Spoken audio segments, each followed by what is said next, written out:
How many co-founders have done, No, at minimum, they're supposed to give me, and when I say me, FalconX, a half a day a week.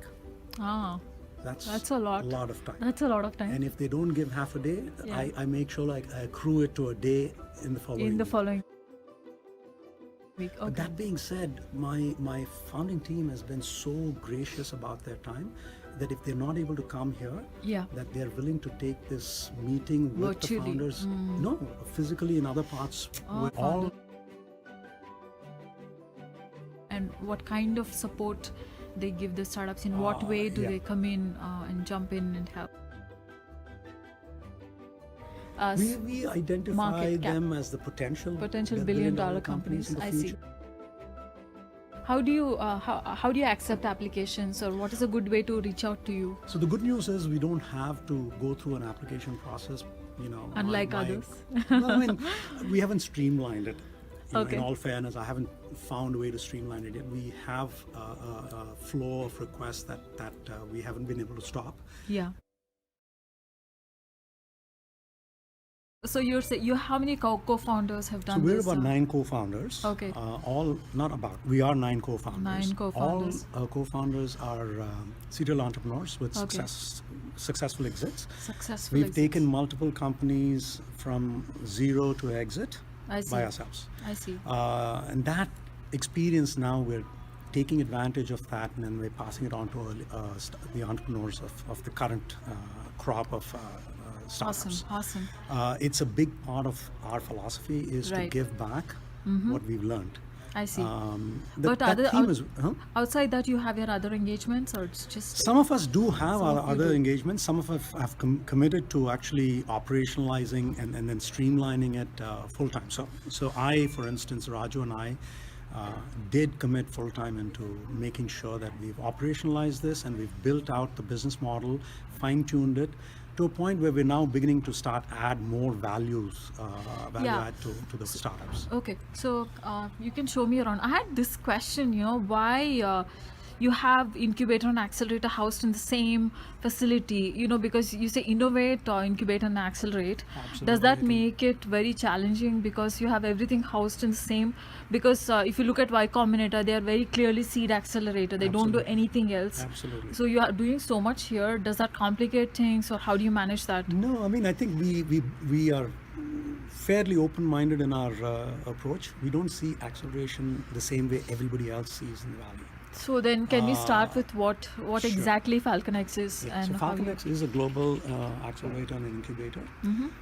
We call ourselves a global accelerator and incubator because the founders are actually global in their thought and process. They've built global companies. Okay. They also observed that many years ago that the global ecosystem is now kind of revving its innovation, and new entrepreneurs are actually beginning to build the next billion-dollar companies, and they're coming from around the world. Yeah. And as you may have already heard of, BV and Raju Reddy were one of the pioneers in identifying that many years ago, 5 years ago, when Thai started $1 billion baby program, which basically states that the next billion-dollar companies will be coming from India or other parts of the world. They kind of foresaw that. They foresaw that, and they put their Money on it. money on that. We actually are seeing the results of that already. I see. So a lot of okay, this is all right. I'm gonna cut this. And what kind of support they give the startups? In what way do yeah. they come in? No, at minimum they're supposed to give me, and when I say me, FalconX, a half a day a week.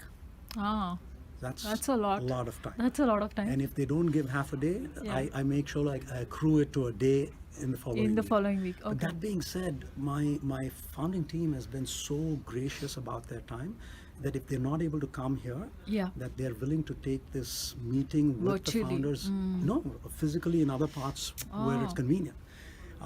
I think that open door allows a quality of mentoring advice Yeah. that these startups get that is real time. Yeah. They don't have to wait because in the startup Yeah. world, 1 week Yes. things become stale. Yes. So yes. when they need the advice Yeah. and they know Yeah. where they Yeah.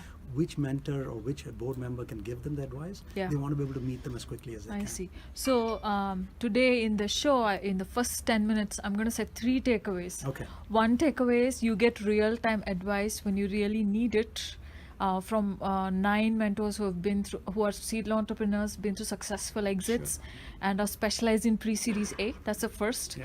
Second thing is But that doesn't preclude beyond that as well. beyond that. Yeah. Oh, doesn't preclude that. Yeah, Okay. No, it doesn't. And then- as I mentioned, we have 8 companies that have Series A and beyond. Yeah, and you are specializing. You've got a lot of entrepreneurs from emerging markets, Yes. and you are after the $1 billion. We identify market cap. them as the potential Potential the billion-dollar companies in the companies. I see. future. We want them to achieve that dream. Okay. And I think, these entrepreneurs, they come with the passion. Yeah, They demonstrated passion that Yeah. we believe, Yeah. with good guidance and help, Yeah. we can capitalize that. I see. How do you accept applications, or what is a good way to reach out to you? So the good news is we don't have to go through an application process, Unlike others. Well, I mean, we haven't streamlined it. Okay. In all fairness, I haven't found a way to streamline it yet. We have a flow of requests that we haven't been able to stop Yeah. because the founding members have been investing for about a decade. If I had to add up the cumulative investments they've made of all 9 members, there'd be in excess of 250 investments they've made. So they're known in the space. They're very in demand In the space. in the space. So in that context, we don't have a risk of a pipeline of startups coming to us. That being said, we at FalconX actually invite startups into our space. We don't just say that Have a this is a screening space. screening round. They Invite. have to meet Oh, they have to meet a certain criteria. So you pick them. Yes, they You come and pick meet them. us. They have to meet the criteria, and some of the criteria are simple. They have to be solving a business problem. So B2B, that's an B2B. experience we have. B2B is what you specialize Absolutely. in. Okay. We understand that at the enterprise space better than any other space, and we stay from B2C because none of us have that experience, and so we want to focus on where we can B2B. actually deliver the best value. Okay. So that's one thing. The second part is that we want the startup entrepreneurs to have at least gotten their feet wet in putting together friends and family. So they should have It's raised called at the least seed. Yeah, pre-seed. So Pre-seed, they should have raised pre-seed. at least $500,000 of friends and family. In some cases, at least the global startups, Yeah. they've exceeded that. They've come here because we want them to come here with oxygen. They shouldn't come here and starve for oxygen for at least a year. We want one of the founders to come here. But anyway, coming back to the criteria for it, if the founders have a couple of paid pilots, then we look at that as a big achievement. Got it. If they're a serial entrepreneur who have done one before and they want to come back into the ecosystem but be with our platform, we definitely will invite those serial entrepreneurs. Great. And if any of our founding board members has already invested in the company, well, obviously we invite them into the ecosystem as well. So those Okay. are the sort of, these are not rules, but they're sort of, we use them as guidelines to choose our companies, because every one of us has had success of varying quantities and qualities. Yeah. So we have different approaches to this. We respect those approaches. How do you deal with that? The very Well, it must be hard. No, I think we have had a philosophy that of giving back, of being transparent with one another. We expect that to translate that transparency to our new startup entrepreneurs. We want to help them build those, traits of ethics, traits of transparency. We want them to be not cutting corners. We want them to do things in the right way. Okay. That allows them to actually be a sustainable, long-term viable company. I see. And so they go through a lot of hardships during this process. During those hardships, they need this kind of this advice to help them, saying, hey, I'll stick to the focus. We want to make sure that they actually stay focused. A lot of them come with multiple opportunities. Yeah. And, or should it be a product or a platform? Yeah. So we help them Fine-tune, solve that yeah. and become a little more focused. And I think that's been an area where we found ourselves that our experience Yeah. helps a lot. Yeah, I know. Company. It is one of the first billion-dollar baby companies that was identified almost 4 years ago. I see. When this program was conceived by BV Raju Reddy within the context of TIE. And what do they do? What is And Seclor? Seclor is a security company. They basically have a security platform that provides enterprise level security for their content Okay. that goes beyond the boundaries of the secure boundaries of the corporate. So a Zoom, I for see. example, is a document Yeah. that has intellectual property in some shape or form that is sent outside and shared with others. And they share it with others. So in that context, they make sure that it is still protected. I see. So they have had some incredible traction over the last couple of years. Very excited that they're a part of the FalconX ecosystem. They are Indian entrepreneurs. They are Indian entrepreneurs. And So they this is came all the example. way here. They were identified as a billion-dollar company. Oh, wow. And Way how do you back. do that?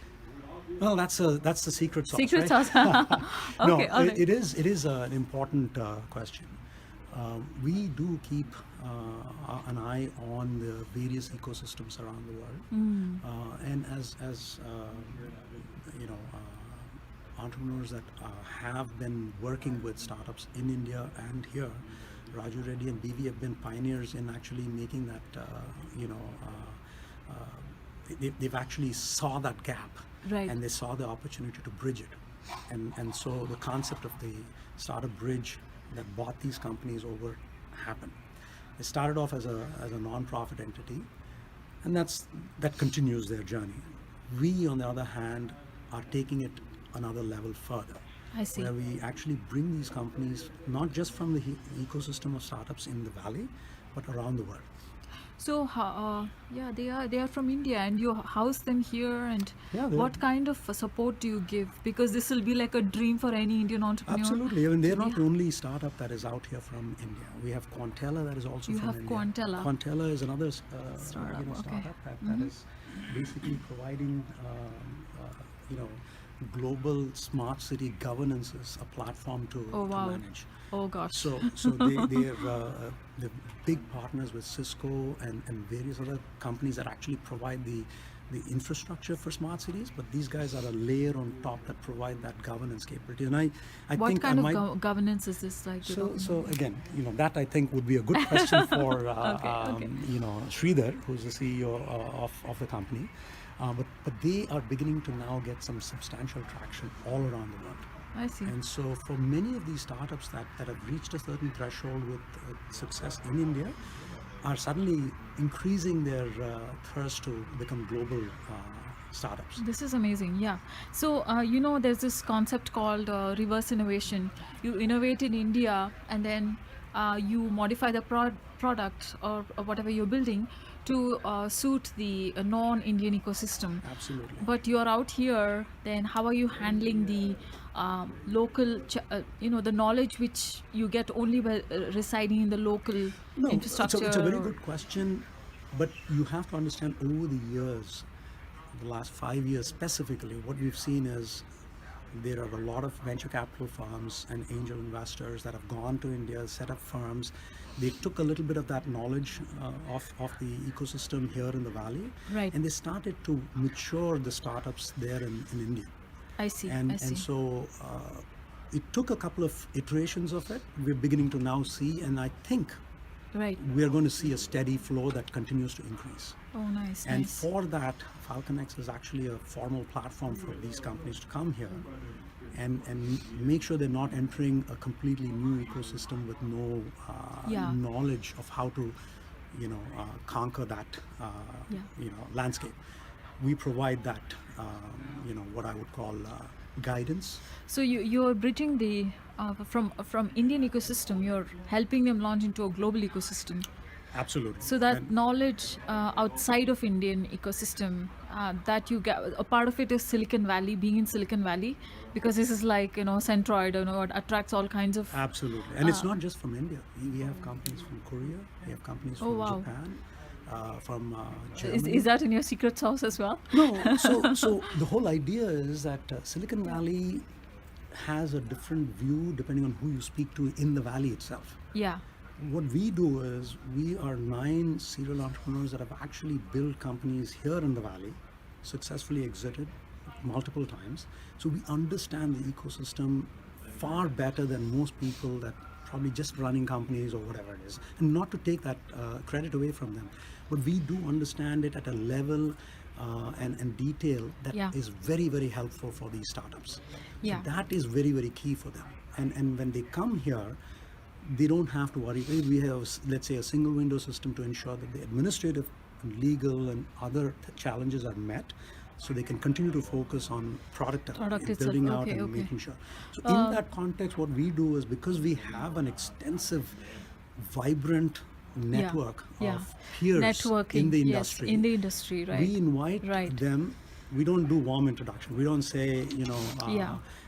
here, would you like to meet one of our companies or founders or so on. So we actually bring them together in a neutral ecosystem here, Right. and then we facilitate the meetings, Right. one-on-one. Yeah. That gives them, we curate it. We actually help these startups to actually make sure that they're ready to do that. Awesome. So what's a typical day like? What's a typical day like for somebody who's do they come here every day, or do they come here once a week, or is this No, like no, a depends. meeting space or Some companies meet here every day, all the time. all the time? Some companies, it depends on where they are. They're Where probably they are out doing pilots. Small startups, the whole team is there. Right. And sometimes the team is a team of 2 or team of 1. In fact, Yeah. Amar here, for instance, is a team of 1. He's got Okay. a team in India, and he's out, helping through the pilots they have I in see. the various Nice. industry segments. So, if you look at a typical chart for incubator or accelerator on the internet, and what it is they do and how they compete with venture studios, there's something called, it looks like you're doing early stage, late, mid stage, you're doing Well, everything we, here. we specialize in a pre-Series A, but Pre-Series several A. of our companies are Series A as well. We're not an accelerator in that definition. Our accelerator definition is we accelerate everything that the startup's milestones are. So if something needs to be done in a couple of 6 months or a year, Yeah. we help them accelerate those milestones. So what is acceleration in this ecosystem? What do you mean by acceleration? It could be in the context of raising money, in the Raising context money, of revenues, in the revenue. context of getting more deals. Getting more so deals. That's what we help them with. I see. So that's why it's a interesting combination of incubation Yeah. with the acceleration. part. Acceleration. So Very interesting. We don't push them out until they actually grow out of this place. So why haven't you so this is very interesting. So that's why this is one of a kind. It is one of a kind. It's It's one of a something kind. that we saw as a gap when we were entrepreneurs. So what We would didn't have Yeah, this, this. to help us out. And So- so it was conceived in that context that the early stage startups have to do a lot of things. Yeah. And if they had guidance from some of the experiences that we've gathered over the years, Right. they don't have to commit those mistakes. They can commit new mistakes, and then we can help them out with that. Okay. That being said, some of those mistakes don't ever have to be committed at all. I mean, Yeah. they can be. In addition to Product that, market these fit and- entrepreneurs, yeah, that kind of they stuff. go through a lot of difficulty, both in the context of raising money or doing deals or even scaling. yeah. At that time, they need guidance, Right. so that they just don't fall off the rails. Okay. So let me ask you this. I was just reading this book. Ray Dalio has this book. He has principles for success or whatever. And then there's another book about debt. How the boom and bust cycles occur. So his main thesis is, how do you know what you know is right or wrong? How do you know whether your decision is right or wrong? So what is the intelligence which you use to drive your I think decision that's support? that's a good one. I don't think there's a rule or a formula into which you plug certain things in, and then voila, you get a AI answer that tells you Yeah. that's right or wrong. Yeah. I think there's an element of intuition that experience helps you with. Right. And we have had experiences in different areas of the industry. So in my case, I've had experience building companies in the fintech space. Right. I've invested in companies that focus on fintech platforms. Right. Likewise, if you look at my co-founding team, they go from semiconductor, microprocessor, Yeah, IoT, yeah, all yeah. the way to cloud, infrastructure, yeah, security. I mean, you yeah, name it, right? yeah. Where we may not have the skill sets because of our network, we're in a position to bring in what we call mentors to work with us and help these startups. But one very key differentiator is in what we have. Each Yeah. of my 9 co-founding members Yeah. commits their time. And my job is to make sure that they meet their commitment. Okay.